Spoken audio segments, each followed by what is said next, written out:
जय माता दी दोस्तों, मैं भाविनी मिश्रा अपने चैनल में आप सभी का एक बार फिर से स्वागत करती हूँ। आप सभी को करवा चौथ व्रत की बहुत बहुत शुभकामनाएं। इस वीडियो में मैं आपसे शेयर करने जा रही हूँ करवा चौथ व्रत की संपूर्ण पूजा विधि। एक कंप्लीट वीडियो मिलेगा जिसमें पूजा सामग्री होगी, उसके बाद संपूर्ण पूजा विधि होगी, हम पूजा कैसे करते हैं आसान तरीके से, उसके बाद चंद्र भगवान की पूजा कैसे करेंगे, चंद्र भगवान को अर्घ्य कैसे देंगे, उसके बाद पति पूजा कैसे करेंगे और हम व्रत का पारण कैसे करेंगे। तो नियम के साथ मैं संपूर्ण जानकारी इस वीडियो में आपके साथ देने जा रही हूँ। करवा चौथ का व्रत कार्तिक मास के कृष्ण पक्ष की चतुर्थी तिथि को मनाया जाता है। सुहागिन महिलाएं अपने अखंड सौभाग्य के लिए यह व्रत रखती हैं। यह व्रत निर्जला रखा जाता है। सुबह सरगई होती है। दिन भर निर्जला व्रत रखने के बाद शाम को चंद्र भगवान को अर्घ देने के बाद व्रत का पारण किया जाता है। तो यह कठिन तपस्या होती है। तो आइए जानते हैं कि अगर हम इस तरह से व्रत रह रहे हैं, निर्जला व्रत रह रहे हैं, तो हम पूजा कैसे करेंगे, किन किन पूजा सामग्री की हमें जरूरत पड़ेगी पूजा के समय। मैं आपको एक बात और बता दूं, जो चीजें आसानी से आपको उपलब्ध हो पाए उन्हीं चीजों से हमें पूजा करनी है। हर जगह पूजा की विधि थोड़ी सी बदल सकती है, लेकिन हर पूजा का उद्देश्य एक ही रहता है। तो आइए जानते हैं पूजा सामग्री। तो सबसे पहले इस तरह की हमें फोटो चाहिए जिसमें भगवान गणेश, भगवान शंकर, शिव परिवार की फोटो रहती है और इस तरह से चंद्र की आकृति रहती है, चौथ माता की फोटो होती है। तो इस तरह की जो है फोटो आपको मार्केट में आसानी से मिल जाएगी। नहीं मिल पाएगी तो आप नेट से निकाल सकते हैं या फिर आप चित्र बना सकते हैं। करवा चाहिए, 2 मिट्टी के करवे, इस तरह के 2 मिट्टी के करवे मैंने लिए हैं, आप देख सकते हैं। उसके बाद एक ये पीतल का करवा है। ये पीतल का जो करवा होता है वो मायके से आता है। जब पहला करवा चौथ का व्रत हम रखते हैं तो ये मायके से आता है। करवा चौथ की व्रत कथा की किताब चाहिए। इस तरह की चुनरी आपको चढ़ाने के लिए चाहिए। चौथ माता को चढ़ाने के लिए, ओढ़ाने के लिए छलनी चाहिए। प्लास्टिक की छलनी ना ले, इस तरह से आप स्टील की छलनी ले सकते हैं। उसके बाद ये सरई है, ये इस तरह की सीखी होती है। बहुत सी जगहों पर सरई नहीं मिलती है, तो अगर ना मिल पाए तो उसके लिए परेशान ना हो। ये इस तरह से पूर्वांचल में मिलती है तो वहां पर सरई हम जरूर लगाते हैं टोटी में। उसके बाद हमें चाहिए ये सारे खील बतासे जिसको बोलते हैं। चावल चाहिए, 1 कटोरी आप चावल ले सकते हैं। चावल टूटे फूटे नहीं होने चाहिए। मिठाई, चावल के लड्डू बनाए जाते हैं, तो गोल गोल चावल के लड्डू यहाँ पे हमारे यहाँ बनाए जाते हैं, तो वो चाहिए। बतासे, गट्टे, रबड़ी और ड्राई फ्रूट्स चाहिए। उसमें आप जैसे बादाम और काजू ले सकते हैं। कोई भी ड्राई फ्रूट आपको आसानी से मिल पाए, थोड़ा सा ही आप वो ले सकते हैं। फूल माला चाहिए इस तरह से। पान का पत्ता चाहिए। तो जो भी फूल आसानी से आपको मिल पाए, लाल फूल, पीला फूल, वो आप ले सकते हैं। उसके बाद हमें रोड़ी, अक्षत, कुमकुम, सिंदूर, अपना सिंदूरा आप पूजा में जरूर शामिल करें। उसके बाद धूप बत्ती, लौंग, इलायची, हल्दी की गांठ इस तरह से खड़ी, सुपारी, जनेऊ चाहिए। गणेश भगवान को चढ़ाने के लिए एक दूर्वा चाहिए। तो इस तरह से ये देखिए सिंदूरा है। इसी सिंदूरा से हमेशा मैं सिंदूर चढ़ाती हूँ भगवान को। तो ये आप जरूर जो है सिंदूरा अपने पास रखिए। और उसके बाद हमें फल फूल चाहिए। नारियल जरूर पूजा में शामिल करें। केले, सेब, जो भी फल आसानी से उपलब्ध हो पाए। कलश स्थापना के लिए इस तरह से कलश चाहिए। आम के पत्ते चाहिए। चावल से भरा हुआ कटोरी चाहिए ऊपर रखने के लिए। उसके बाद श्रृंगार का सामान देंगे। इसको बाया की थाली भी बोलते हैं। जो श्रृंगार का सामान आप आसानी से उपलब्ध करा पाए, जैसे चूड़ी, बिंदी, आलता, पाउडर, क्रीम, बायना में देने के लिए इस तरह से लिफाफा ले लें। इसमें आप 1000, 500 जो भी आपकी इच्छा वो दे दें। आप कोई चांदी की चीज दे सकते हैं, जैसे कि बिछिया दे सकते हैं या आप पायल दे सकते हैं। आपकी सासू माँ को जो पसंद हो वो दे सकते हैं। और बहुत सी बातें हैं। ये तो पूरा बाया की थाली या सुहाग की थाली जिसको बोलते हैं। इसमें सिंदूर, बिंदी और चूड़ी जरूर शामिल करें। आप साड़ी उसमें शामिल करें, जो भी आप साड़ी या सूट का कपड़ा देना चाहते हैं वो आप शामिल करें। तो ये पूरी बाया की थाली होती है, सुहाग की थाली, जो कि पूजा के बाद सासू माँ को दी जाती है और उनका पैर छू के आशीर्वाद लिया जाता है। अगर सासू माँ नहीं है या विडो है तो आप घर में किसी भी सुहागिन महिला को आप दे सकते हैं बाया की थाली और उनका आशीर्वाद ले सकते हैं। तो ये थी संपूर्ण पूजा सामग्री।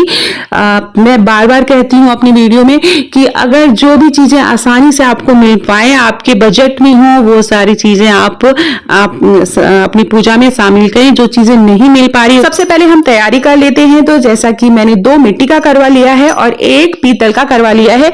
हर साल मैं इसी तरह पूजा करती हूँ।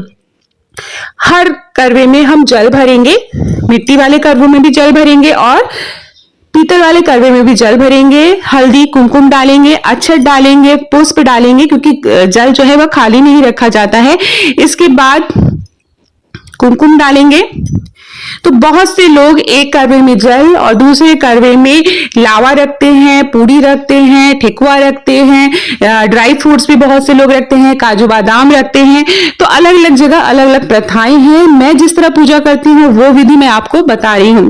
तो आप एक करवे में जल, एक करवे में ड्राई फ्रूट्स भी रख सकते हैं। बाकी पूजा की विधि इसी तरह रहेगी, जैसे आपके घर में जो मान्यता हो। तो मैं जो है करवे में जल रखती हूँ और ऊपर सारे सामग्री रखती हूँ, जैसे कि चावल, जो ऊपर का बर्तन रहता है, इसकी कटोरी है, उसके ऊपर मैंने चावल रखा है और चावल के लड्डू रखे जाते हैं। हमारे यहाँ चावल जिसको पिन्नी का लड्डू बोलते हैं, तो चावल के पिन्नी के लड्डू रखे जाते हैं। रबड़ी, बतासा रखा जाता है। सिंघाड़ा अगर मिल पाए आपको इस मौसम में तो सिंघाड़ा भी रखा जाता है। तो इस तरह से रबड़ी, गट्टा, बताशे जो है ये सारी चीजें हम करवे के ऊपर रखेंगे। इस तरह से करवे के ऊपर जो पात्र होता है उसके ऊपर हम रखेंगे। तो इस तरह से पूजा की तैयारी कर लेनी चाहिए, उसके बाद पूजा करनी चाहिए। तो एक चौकी लेंगे, उस पर लाल या पीले रंग का वस्त्र हम बिछाएंगे, साफ सुथरा वस्त्र बिछाएंगे और उस स्थान को हम पवित्र करेंगे। गंगा जल से आचमन करेंगे, खुद को पवित्र करेंगे। उसके बाद सबसे पहले ये इस तरह की जो है फोटो मार्केट में मिलती है, तो उसको स्थापित करेंगे। फोटो न मिल पाए तो आप नेट से निकाल सकते हैं या फिर प्रतिमा बना सकते हैं या शिव परिवार की फोटो भी आप रख सकते हैं। तो इस फोटो में शिव परिवार की फोटो रहती है, गणेश भगवान जी, शंकर भगवान जी, मां पार्वती और कार्तिकेय जी की पूजा की जाती है। फिर हम कलश स्थापना करेंगे, चावल से अष्टदल कमल बनाएंगे और वहां पे कलश स्थापना करेंगे। अब हम करवों को स्थापित करेंगे। तो करवों को स्थापित करने से पहले जहां पर आप करवे रखेंगे वहां पर हमें थोड़ा सा चावल का ढेर बनाना है। पीतल के करवे को हम अर्घ देने के लिए यूज करेंगे और जो मिट्टी के करवे हैं उनको हम पूजा में स्थापित करेंगे। तो इस तरह से दोनों करवों को हमें स्थापित करना है और जो टोटी का मुख है वो दाईं तरफ रखना है, याद रखिएगा। और जब आप पूजा करें तो पूजा हमेशा पूर्व दिशा में मुख करके करनी चाहिए। दक्षिण दिशा में ना तो आप पूजा स्थापित करें और ना ही आपका मुख होना चाहिए। तो पूरा पश्चिम की दिशा आप देख सकते हैं, उस दिशा में ही हमें पूजा करनी चाहिए। उसके बाद हम सरई लगाएंगे। तो हमारे यहाँ इधर पूर्वांचल में इस तरह की सरई मिलती है, इस तरह की सीकी होती है। तो 4-4 की सीकी हम लगाएंगे। बहुत से लोग 7 सीकी भी लगाते हैं, मैं 4 लगाती हूँ, चौथ का व्रत है तो 4-4 सीकी इस तरह से हम लगाएंगे। फिर जो कलश हमने स्थापित किए हैं या जो करवे स्थापित किए हैं उनको भी हम गंगा जल से पवित्र करेंगे। उसके बाद हम जो है कलश जो हमने रखा है और जो फोटो स्थापित की है वहां पे भी हम गंगा जल से उनको पवित्र करेंगे। उसके बाद सर्वप्रथम हम गणेश भगवान जी को टीका लगाएंगे, हल्दी कुमकुम लगाएंगे, भगवान शिव को लगाएंगे, वहां शिवलिंग बनी होती है फोटो वहां लगाएंगे, चौथ माता को लगाएंगे, करवों पे हम हल्दी कुमकुम लगाएंगे। तो सच्चे मन से भगवान को याद करते हुए हमें पूजा करनी है। कोई सामान ना मिल पाए तो उसके लिए परेशान मत हो। जैसे सीकी बहुत जगह नहीं मिलती है, ये जो सरई है वो नहीं मिलती है, तो कोई बात नहीं, नहीं लगाएंगे। तो इस तरह से सुपारी जरूर, जो पात्र है उसमें सुपारी जरूर रखें, एक सुपारी रखेंगे और जो पीतल का करवा वहां पे भी एक सुपारी रखेंगे। उसके बाद भगवान गणेश को दुर्वा चढ़ाएंगे, जनेऊ चढ़ाएंगे। तो चूंकि फोटो में सारी प्रतिमाएं बनी होती हैं तो वहीं पर हम पूजा करेंगे। बहुत से लोग अलग से गणेश भगवान जी हल्दी के स्थापित करते हैं और मां गौरी स्थापित करते हैं। मैं फोटो में ही सरल तरीके से जो पूजा हो सकती है मैं वो विधि बता रही हूँ आसान तरीके से। उसके बाद पुष्प अर्पित करेंगे, इस तरह से माला चढ़ाएंगे भगवान को। सभी करवों पे फूल चढ़ाएंगे, भगवान गणेश को फूल चढ़ाएंगे, कलश पे हम फूल चढ़ाएंगे, करवों पे फूल चढ़ाएंगे। तो इस तरह से हमें फूल चढ़ाना है। जो भी फूल आसानी से आपको मिल पाए वो फूल आप अर्पित करेंगे। मां गौरी को लाल रंग का फूल अर्पित करना होता है। फिर इस तरह से लाल रंग की चुनरी या वस्त्र हम पहनाएंगे। लाल रंग का ही वस्त्र पहनाना चाहिए। करवा चौथ में लाल रंग का बहुत ही ज्यादा महत्व माना जाता है। उसके बाद जो कलश है और जो करवा है उस पर हम कलावा बांधेंगे। इस तरह से रक्षा सूत्र जिसको बोलते हैं या कलावा, इस तरह से हम लपेट देंगे। फिर ये देखिए इस तरह से हमें कलावा लपेट देना है। फिर जो है हम कलश पे सिंदूर लगाएंगे। करवों पे सिंदूर लगाएंगे, तो करवों पे सिंदूर लगाना बहुत जरूरी होता है। तो 5 बार इस तरह से आप सिंदूर कहते हैं टीक देना, तो इस तरह से सिंदूर लगाएंगे, पान का पत्ता चढ़ाएंगे, पान के पत्ते में एक इलायची और लौंग रखेंगे और वो अर्पित करेंगे। हल्दी की गांठ भगवान गणेश जी को चढ़ाएंगे। फिर हम दीपक जलाएंगे, तो जो कलश स्थापित किया हमने उस पर दीपक जलाएंगे। बहुत से लोग पहले ही दीपक जला देते हैं, लेकिन जो सही तरीका है, सबसे पहले हम पुष्प अर्पित करते हैं, हल्दी कुमकुम लगाते हैं, पुष्प अर्पित करते हैं, वस्त्र पहनाते हैं, उसके बाद ही हमें दीपक जलाना चाहिए। तो आपके यहाँ जैसे होता है आप देख लीजिएगा। तो इस तरह से धूप बत्ती जलाएंगे। उसके बाद हमें फल अर्पित करना है, तो जो भी फल आसानी से आपको मिल पाए मार्केट में, तो ये देखिए नारियल बहुत ही शुभ माना जाता है, तो नारियल चढ़ाएंगे। बाकी जो फल है वो 4-4 की संख्या में चढ़ाएंगे, क्योंकि जैसा कि मैंने पहले बताया कि चौथ का व्रत है, तो जो भी फल है वो 4-4 की संख्या में चढ़ाएंगे। Dry fruits चढ़ाएंगे। इस जो व्रत है इसमें मेवे जरूर चढ़ाए जाते हैं, जिसको हम जो है ड्राई फ्रूट्स कहते हैं, जैसे काजू बादाम, जो भी आसानी से उपलब्ध हो पाए, या पंचमेवा आप चढ़ा सकते हैं, तो वो हम चढ़ाएंगे। चावल के जो लड्डू हैं उनका विशेष महत्व होता है, तो चावल के लड्डू हम चढ़ाएंगे। चावल के लड्डू का भी वीडियो कैसे बनाना है वो मेरे चैनल पर आप जाके देख सकते हैं।